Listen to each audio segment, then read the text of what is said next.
สถานีวิทยุกระจายเสียงแห่งประเทศไทยจังหวัดเชียงใหม่ AM 1476 กิโลเฮิรตซ์สถานีวิทยุภาคภาษาชาติพันธุ์แห่งเดียวในประเทศไทยที่มีความทันสมัยเชื่อถือได้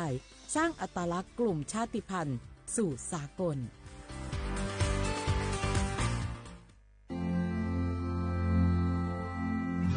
รากฐานสังคมไทยตั้งแต่อดีตจนถึงปัจจุบัน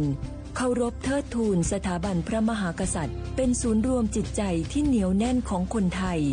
ในเวลาที่เกิดวิกฤตทางการเมืองพระบารมีของพระเจ้าอยู่หัวก็ทำให้เกิดความสงบและช่วงที่เกิดวิกฤตเศรษฐกิจปรัชญาเศรษฐกิจพอเพียงของพระเจ้าอยู่หัวรัชกาลที่ 9 พระราชทานให้กับคนไทยก็ทำให้ผู้ที่น้อมนำมาปฏิบัติมีภูมิคุ้มกันและไม่เกิดความเสียหายพระปฐมบรมราชโองการของพระเจ้าอยู่หัวรัชกาลที่ 10เราจะสืบสานรักษาและต่อยอดและครองแผ่นดินโดยธรรมเพื่อประโยชน์สุขแห่งอาณาราษฎรตลอดไปพระมหากษัตริย์ไทยทุกพระองค์ทรงห่วงใยราษฎร์เสมอสถาบันพระมหากษัตริย์ไทยศูนย์รวมใจไทยทั้งชาติ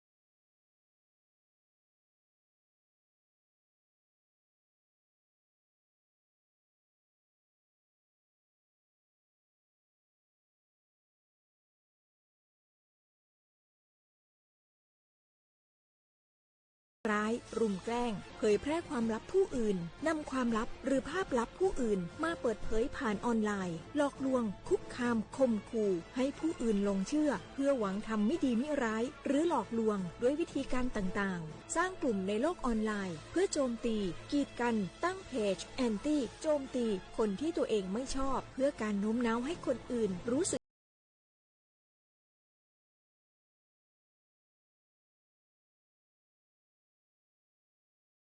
แก่บนโลกออนไลน์ไม่ใช่เรื่องล้อเล่นอาจสร้างผลกระทบที่ร้ายแรงกว่าที่คุณคิดด้วยความปรารถนาดีจากสำนักงานประชาสัมพันธ์ที่ 3 กรมประชาสัมพันธ์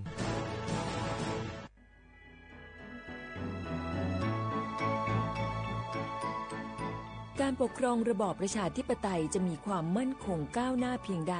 ขึ้นอยู่กับการที่ประชาชนในชาติรู้จักสิทธิเสรีภาพทำหน้าที่ตามความรับผิดชอบและมีคุณธรรมเมื่อมีความคิดเห็นที่แตกต่างเราจึงต้องเรียนรู้และแก้ปัญหาไปด้วยกันด้วยความสามัคคีปรองดองของคนไทยทั้งชาติเพื่อก้าวสู่ประชาธิปไตยที่มั่นคง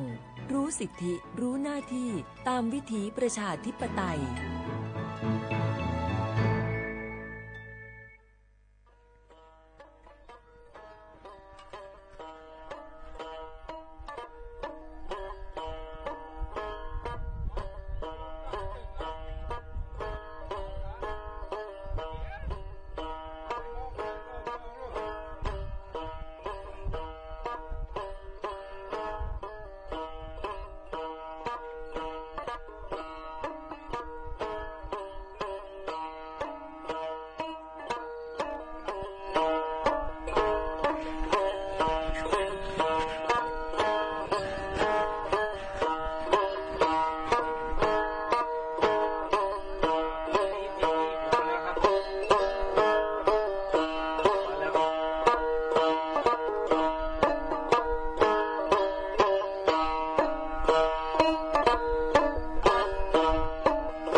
nu lấy ngoa mơ mà đa bê ta mau hi ni bê gu mà đa cô lo chi lo te khờ su ja bê su ma chi zu su ne vu ku a lo za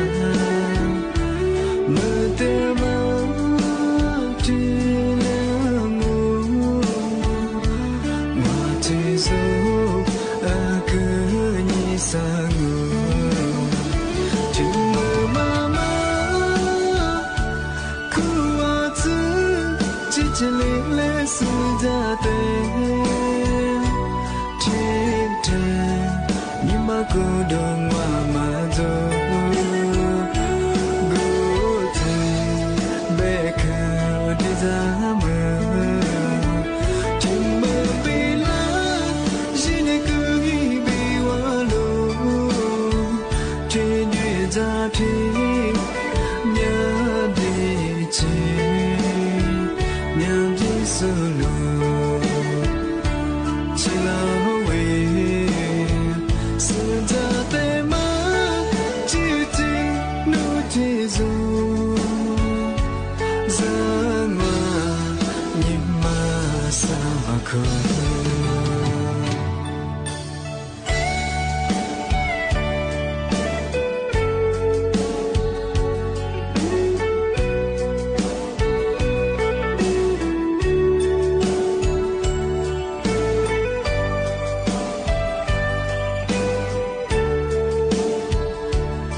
trẻ thơ nâng lấy ngoa màu mà đa bê tê máu thế nhị đưa gu mà đa cô lô dê lô tê khờ sư gia tê su ngoa tê du sư nê vu khu a lô ra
เสียความบุญขว้างอ่ะภาษาหนีโมขวาหนีสามโมอาวรายการลิสงโดดสุดแต่ขวาไปแล้วไงอาวลิสงปากกากุ้งก็ไม่จะทาเชียงใหม่การสถานีวิทยุกระจายเสียงแห่งประเทศไทยจังหวัดเชียงใหม่วัดโดจะอธิบายทาววิทยุขันยีนั่นอาจจะเป็นไงยี่วัดโดจะมาเคยยี่ระบบยาAM ไงยี่ความถี่งบเหตุตัวลียาสิสืบโฉเหกว่าโดจะที่ทาวระบบไลฟ์สดคือจังไงฟิสบุ๊กว่าคือยี่เพคือสวทเชียงใหม่ไง AM 1476กิโลเฮิรตซ์ไงยี่เบอร์โทรศัพท์มันจะคือ053ไง276 007ไงไว้ชิดหัวแบ่ง053 276 007ไงมาคือโว้ยเบอร์โทรมาไงนี่ไม่ถึงยังงไม่ยังโวลิซูบางโง่มันจะคือลีฮานี่เจอถิ่นเนี่ยนี่ไม่ถึงยังมาคือโทรไลน์ยังไงยี่คนยี่ตัวยี่จังหวะขวาวลิซูบาบะครับว่าพระกะที่เป็นยาวไทยบางมันยังว่าฮาสกุลยังไงนี่ไม่ถึงยังมาคือนาทีเนี่ยวันจันทร์ที่19ไงเดือนพฤษภาคมไงพศก็คือ2568ที่คมมาโง่ไงชกว่างานทีนี้ไงนี่มีที่มุลคือนาราธรรมาปีมาซื้อจีนเชื่อมังโง่เป็นยังไงเท่าว่าประกันสังคมอยู่ส่วนไงเธอมาตราม33ไงเอาที่ประกันสังคมอยู่ส่วนไงม33มันจะคือปีขว้านโนถูกเลิกใจมันไงปีขว้าโซเวลาว่าเอากว่าสมีเอาบุษาวมียับเบอร์โซเวลามากวงมันเป็นไงยุดเลยยับเบอร์เงาะที่มาเบอร์ว่าลาออกจัดงานไงเอาผมไม่ยับเบอร์ผมมาจูไม่มาจูบ้างไงมันก็เชื่อโซเวลามากวงเบอร์ที่เป็นอย่างคือเอามีกว่าขึ้นทะเบียนไงยิ่งลงทะเบียนว่างไงมาเคยยิ่งตาไปถึงไงภายใน30วันไงเธอศาสตร์สิ่งของนี้คือยิ่งขึ้นทะเบียนงอลงทะเบียนที่บอร์ดไปถึงไงปีข้อโนเมื่อมาโจงอมันก็ชื่อโนนึกว่าบริษัทมาอย่าไปคือสุดท้ายมาจ้างเยอะไปยังไงนั่นมาก็ไปคือโนเมื่อมาโจโนว่างไงอย่าไปคือไงมีจริงคือว่าสำนักงานประกันสังคมยิ่งงอยิ่งขึ้นทะเบียนยิ่งตาไปถึงไงไปคือโนมาสัญญาคือเมื่อมาโจว่างไงเป็นไงที่บ้างไม่เคยถือยาสำนักงานประกันสังคมยังไงเวลาคือถือว่าผู้บางเงาะอะไรดียีจอไปถึงไงจะช่วยเหลือเงาะจัดประกันสังคมว่ายังไงที่มอประกันสังคมม.33อยู่ส่วนง่าถ้าเปรียบว่ามาสับผู้บางจุดไปคือเงาะยิ่งแจ้งได้งานไปคือยาบาชมัดสถิติยีจอจะยังไงแต่มาคือมาที่เปลี่ยนมาสุดจุดช่างไงปีข้อเดียวผมจะขอว่ามาประกันสังคมอยู่ส่วนม.33ง่าที่มาคือมาสุดจุดช่างทีนี้ไงที่ถึงบางบ้านขึ้นมาคือยาสำนักงานไงสำนักงานกรมอุตุนิยมวิทยาไงที่มือตั้งปัวโกนิโซแต่นิโซไงก็คือนั่นแหละคือมาปีมาสุดยอดช่างไงยาแบบบางบ้านคืองัวฮะสกุลนี้ก็คือนี่มีไงนี่มีข้อนี้คือเสนอวันนี้สังไงนี่จะนี่เนี่ยสังไงยาแบบคือแน่นๆไงแน่นๆช่วงเช้าก็คือเนี่ยคือเหมือนซาคือรั่วงอเหมือนซาคือรั่วเฉยไงที่ก็คือช่วงบ่ายยังงอที่มูลกับพวกอยู่บ้านคือเนี่ยคือเหมือนฮาเลียบริษัทของงาที่แบบงูไม่ยาวที่ว่าอยู่บ้านจ้าโซงาลูกคนนี้ประเทศจ้าโซเยอะคือประเทศจ้าโซบ้านคือเนี่ยติญาฝ่าลาบเฉยไงปีว่าเหมือนฮาญี่ปุ่นจะเชียคือพันเลียบ้านคืออาจจะเยอะมาคืองอกเลยนางที่นอว่าอยู่บอกว่าเนี่ยสัสไงเหมือนฮาลีแสดงว่าน้ำป่างอสัสเรียลามาบ้านคือลาปัจฉิคือกว่าอย่าลามางอแล้วปัจจุบันมาคือตัวเป็นยังไงบ้างครับว่าจูบาจะโซงอมาคือเนี่ยติญาลามาลาวาเย่บ้างงานบ้างครับภาคเหนือเป็นยังไงภาคเหนือคือสกุลอย่างว่าเนี่ยนี่สิ่งยังก็ช่องเช้าบ้างคือเหมือนซาโซงอบ้างคือช่วงใหม่คือเหมือนฮันเลียยังไงบ้างครับมาคือแต่จะมองงานติญาคือที่การโต้ไม่ใช่คือมีเฮียคือเยอะงอบุกคือเปลืองอาจจะแบบว่ากับปากก็ไม่จะโซมีจะสบายคือไงเมื่อหาตัดโทงมันกูเปว่าคือว่าฮิคนยิ่งเย่ฮิไปยิ่งจ่ายช่องไงแต่ก็ว่าแต่ก็ถือว่าคือมีเฮียคือเยอะคือมันกูเปว่าสิ่งที่ยิ่งน่าจะสู้จัวไงก็ละคือยิ่งข่าวคือมันมองงานกว่าย่ายิ่งมองมาไงยิ่งจากกูจะมองมาคือว่าย่าสิ่งอาชีพบางงานสิ่งยิ่งเขื่อนงอ อาจจะแบบเหมือนหาเลี้ยมกูเปบอกว่าซื้อชิ้นติยิ่งยังไงแบบก็เนี่ยแบบกูเปแบบฟ้าผ่าแบบnhiều như thế là số lượng ngày, giá bự được chừng ngày, thì quan trọng quan ngành mà hai lít chắc là các bác cái mình chạm vào nhà cáiมีความเสี่ยงอ่ะแบบอาทิตย์นี้จำหมดของงานมาแต่มาแจ้งเตือนช่างอ่ะอาทิตย์นี้ครับว่าหากคือดูสูงมันยังไงโหลชิสูแบบมาอาทิตย์นี้จำหมดมาหาคือพันเลี้ยมาจากวัวที่กันตัวแบบงอจากวัวzuเหลือจากวัวมาขาจากวัวฮิกฟงอมาหาลีแบบจากวัวเนี่ยเลยแบบงานอันตรายยังอ่ะแบบว่าโหลชิสูแบบอาทิตย์นี้จำหมดอย่างเช่นอ่ะมาหาลีจะเป็นงานที่ถึงมาเหมือนฮาลิจะงอบัญญัติว่าโลดามาอยู่สูงงอบัญญัติสำหรับทำไมก็ลาขยะปีมาประกาศยังไงที่ว่าช่วงหน้าฝนไงเหมือนฮาลิจะประหยัดว่าโลดามาอยู่สูงงอบัญญัติไงคือยาวเจียมว่าที่ว่าที่ปัดน้ำฝนไงว่าลมมันเชื่อว่าน่ากระจุว่าเหมือนฮาลิไปยี่ที่ปัดน้ำฝนมาได้กับกุญยิงกับเช่งอ่ะปีว่ายี่ยางก็มากูอากาศเย็นชิมนะบ่อามีชาปเลยชาวเกงาทำมาเขาจะแจกซะเหมือนฮาเลียเอาโลเชื่อบ่ชิมนางออาลีชื่อมาโมบ่อันตรายยังไงโลเขาชื่อซะที่ทำมางอไม่อยากคือว่าอาจจะถีดงอกว่ายี่กัจจวัตรเสบงว่าสุว่ายี่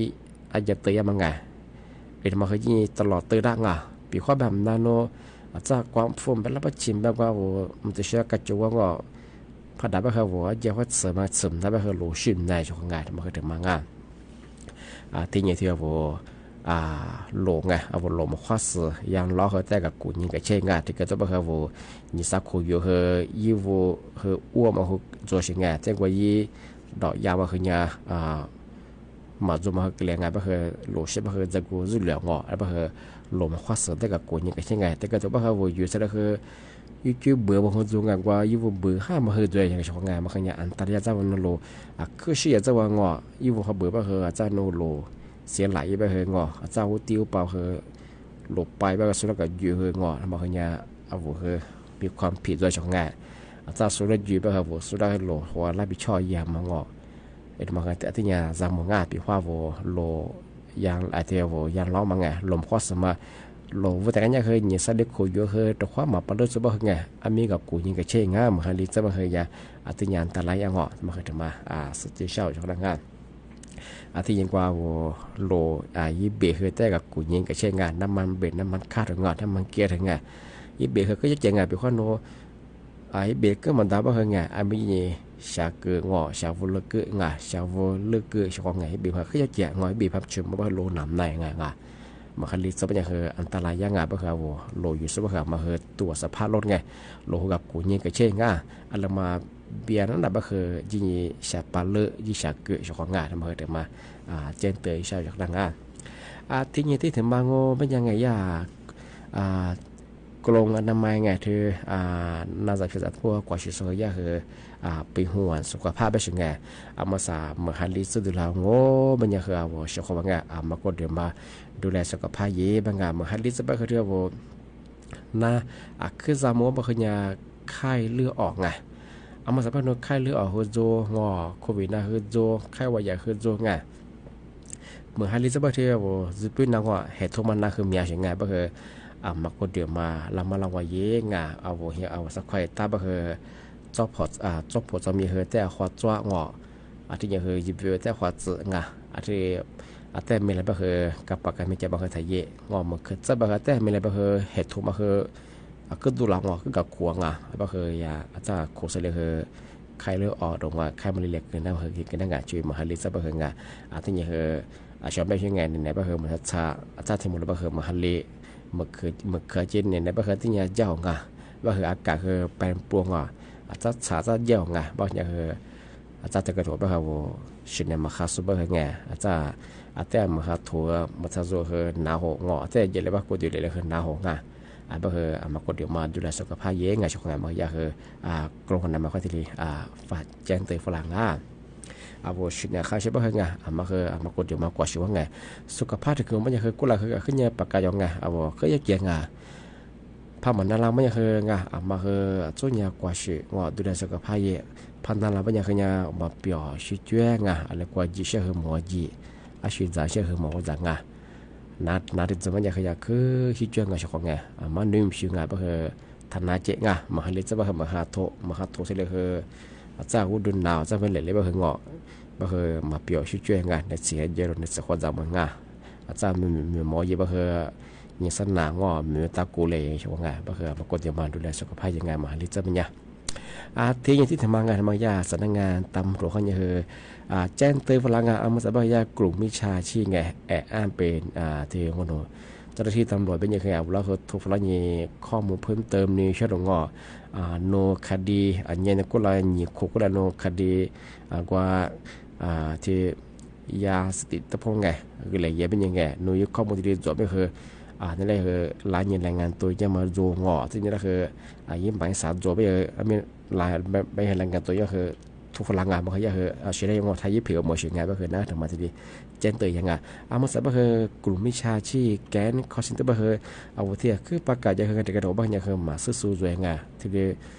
ยืนตามมาคือด้วยไงมาที่ดีสักกี่เจ้าของไงมันสับก็คือยาตามแบบช่วงไงเวลาทุกพลังเงี้ยกุลิทิลิเป็นอย่างคือยานโยบายที่เชื่อมต่อบ้างไงปีควันน้อยสิบคดีจะคือแสดงโซจดหมายงอ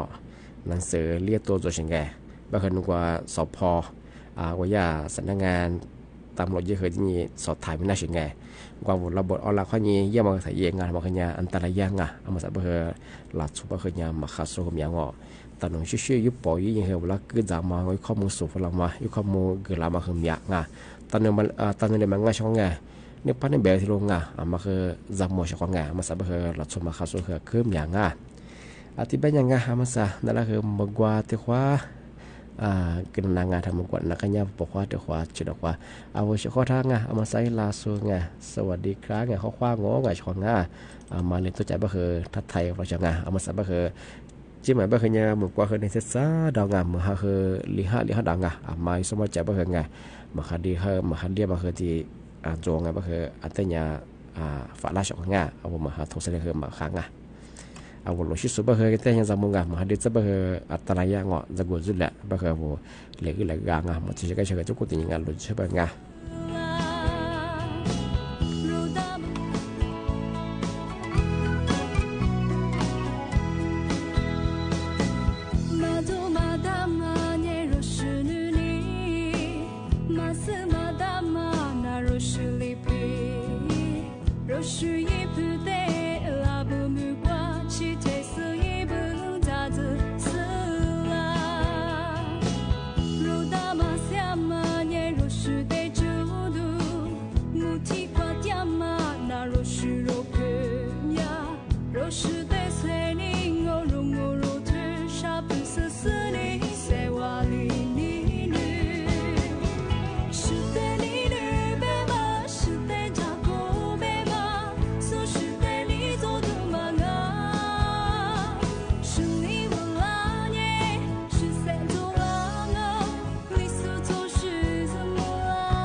โ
ทีนี้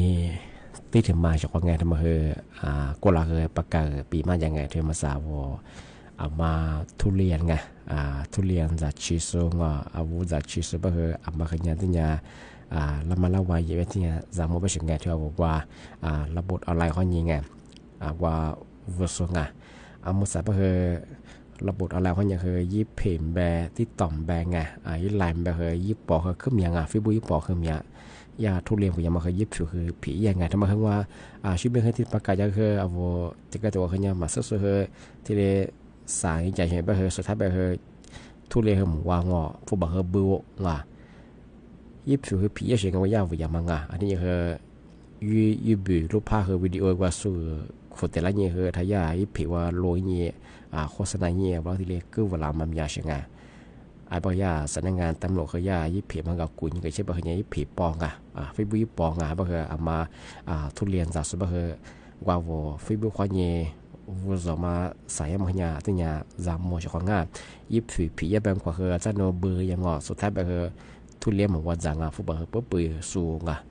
มาแต่ยังจำมัวมาใส่ว่าสิจะสิ่งมาว่าเดี๋ยวติดต่อควายเนี่ยแบบฟิบุความแบบเนี่ยที่เนี่ยมีเชียงที่เนี่ยยิ่งมีความเสี่ยงสูงเยอะเสียงมาเคยเนี่ยที่เนี่ยเรามาระวังอย่างง่ายทำมาเคยที่ทำมาเจนเตอร์อยู่ช่างที่บ้านผมเป็นยังไงช่างนี่มีถึงเราเคยนะปีมาเคยเทเลจงเคยที่สกุลยังไงนี่มีความยังเคยที่เสนอวันนี้ซึ่งพันเหนือเคยในที่พวกยังเคยเหมือนเหมือนช้าไปเช่นกันเหมือนช้าจั่วที่มูลแล้วมันยังคือเหมือนเรื่องบ่เหมาที่เรียนสับเรีย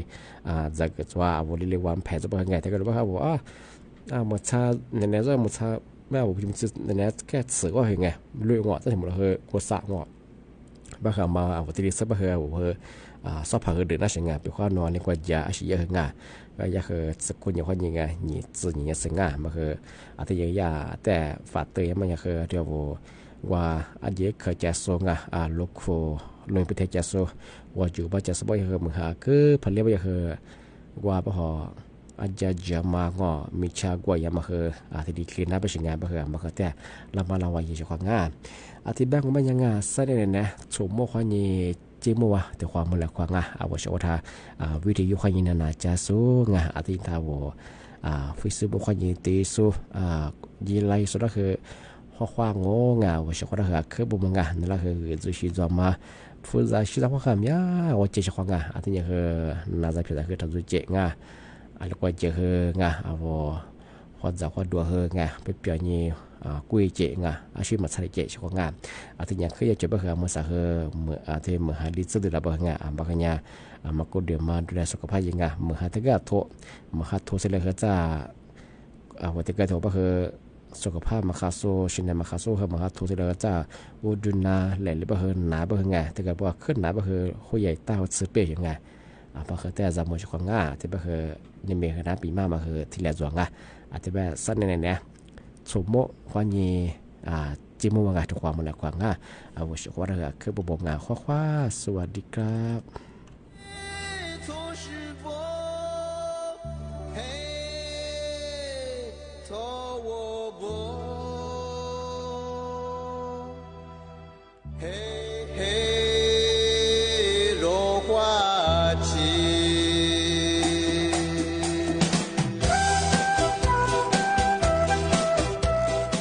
บอกว่า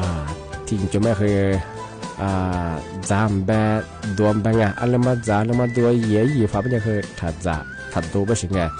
อะไรมาจำเนี่ยคุณดีก็มีไงเบี้ยเนี่ยเคยถ่ายยี่มากดจะบาง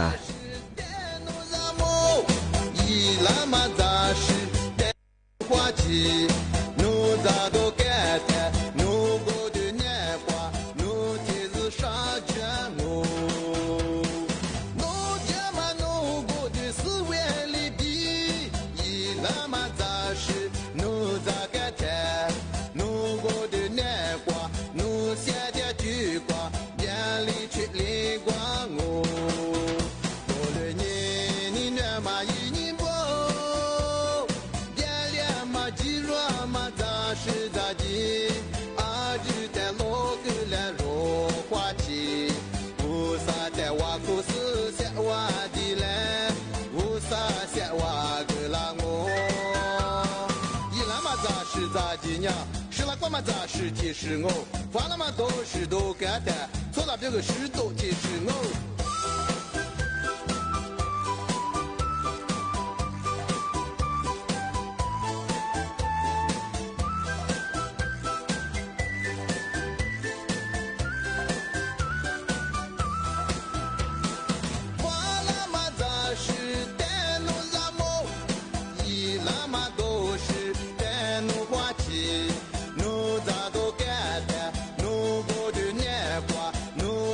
啥卷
เสนอข่าวต้นชั่วโมง